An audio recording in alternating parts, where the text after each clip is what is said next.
Hello friends, இந்த வீடியோவில் கத்திரிக்காயை வச்சு ஒரு சூப்பரான ரோஸ்ட் ஈஸியான மெத்தடில் எப்படி பண்ணுறதுன்னு பார்க்க போகிறோம். வீடியோக்குள்ளே போகிறதுக்கு முன்னாடி நம்ம சேனலை இது வரைக்கும் சப்ஸ்கிரைப் பண்ணாதவங்க இப்போ சப்ஸ்கிரைப் பண்ணிவிட்டு பக்கத்தில் உள்ள பெல் பட்டனையும் கிளிக் பண்ணிக்கோங்க. இது பண்ணுறதுக்கு நான் ஒரு பெரிய சைஸ் கத்திரிக்காய் எடுத்திருக்கேன். இது நல்லா கழுவிட்டு இதை கட் பண்ணிக்கலாம். நல்லா கொஞ்சம் திக்கான ஸ்லைசஸாக வெட்டிக்கணும். இந்த அளவுக்கு திக்காக நான் கட் பண்ணிக்கிறேன்.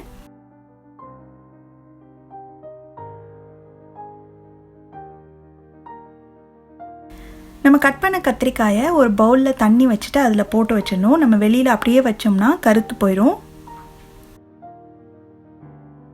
இப்போ எல்லாத்தையும் நறுக்கி தண்ணியில் போட்டாச்சு. அடுத்து ஒரு பவுலில் எடுத்து அதில் 1/4 டீஸ்பூன் மஞ்சள் தூள், 1/2 டீஸ்பூன் மிளகாய் தூள், 1/4 டீஸ்பூன் கரம் மசாலா தூள், கொஞ்சமாக பெருங்காயத்தூள், தேவையான அளவு உப்பு. நீங்கள் எடுக்கிற கத்திரிக்காயோட சைஸை பொறுத்து இந்த மசாலாவோட அளவை நீங்கள் மாற்றிக்கணும். இப்போ இது எல்லாத்தையும் நல்லா கலந்துடலாம். நம்ம தண்ணியில் போட்டு வச்ச இந்த கத்திரிக்காயெல்லாம் நல்லா தண்ணியை வடித்து எடுத்துட்டு ஒவ்வொரு துண்டுகளாக நம்ம ரெடி பண்ணி வச்சுருக்க அந்த மசாலாவில் நல்லா பெரட்டி எடுக்கணும். 2 பக்கமும் நல்லா தடவி விட்டுருங்க.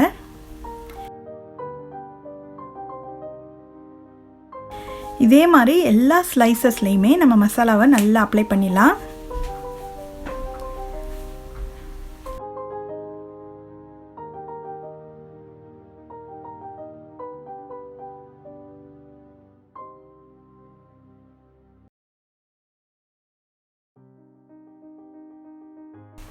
எல்லாமே மசாலாவில் பெரட்டி எடுத்தாச்சு. இப்போ இது ஒரு 5 நிமிஷம் அப்படியே விட்டுலாம். அடுத்து நல்ல ஒரு அகலமான பிளேட்டில் ஒரு 3 டேபிள் ஸ்பூன் அளவுக்கு கடலை மாவு, 1 டேபிள் ஸ்பூன் அரிசி மாவு, நம்ம எடுத்துருக்க கடலை மாவும் அரிசி மாவுக்கு தகுந்த மாதிரி கொஞ்சமாக உப்பு சேர்த்து இது நல்லா கலந்து வச்சிடலாம்.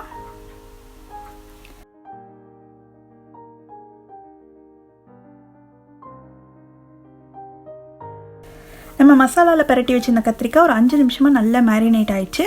இப்போ நம்ம அதை ஒரு ஸ்லைசஸாக எடுத்து நம்ம ரெடி பண்ணி வச்சுக்கொள்ள இந்த கடலை மாவு அரிசி மாவு கலவையில் லேசாக இப்படி பெரட்டி எடுத்துட்டு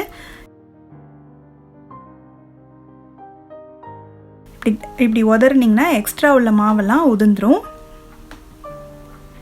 இந்த மாதிரி நம்ம எல்லா கத்திரிக்காயும் இந்த மாதிரி மாவில் 2 பக்கமும் இப்படி நல்லா தடவி வச்சு எடுத்து வச்சிடலாம்.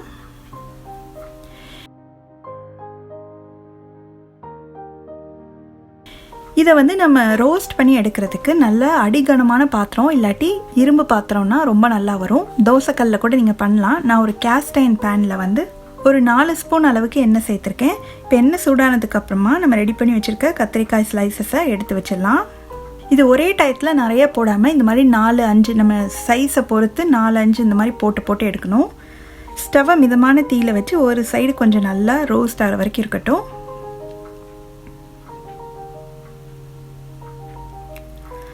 இப்போ ஒரு சைடு நல்லா ரோஸ்ட் ஆகிடுச்சு, திருப்பி போட்டலாம். இந்த சைடும் அதே மாதிரி நல்லா பார்க்கும்போதே கிறிஸ்பியாக வர அளவுக்கு இருக்கணும்.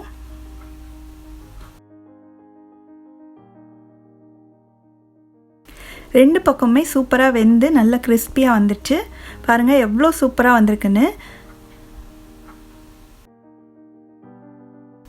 அவ்வளோதான். இதை எல்லாத்தையும் எடுத்துட்டு அடுத்து நம்ம மீதி உள்ளதெல்லாம் இந்த மாதிரி கொஞ்சம் கொஞ்சமாக போட்டு எடுக்கணும்.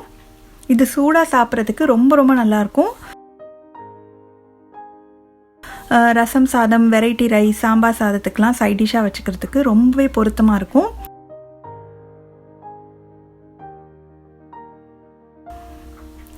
நீங்களும் இந்த ஈஸியான கத்திரிக்காய் ரோஸ்ட்டை கண்டிப்பாக வீட்டில் ட்ரை பண்ணி பார்த்துட்டு எப்படி வந்ததுன்ற கமெண்ட்ஸை மறக்காமல் ஷேர் பண்ணுங்கள். தேங்க்ஸ் ஃபார் வாட்சிங்.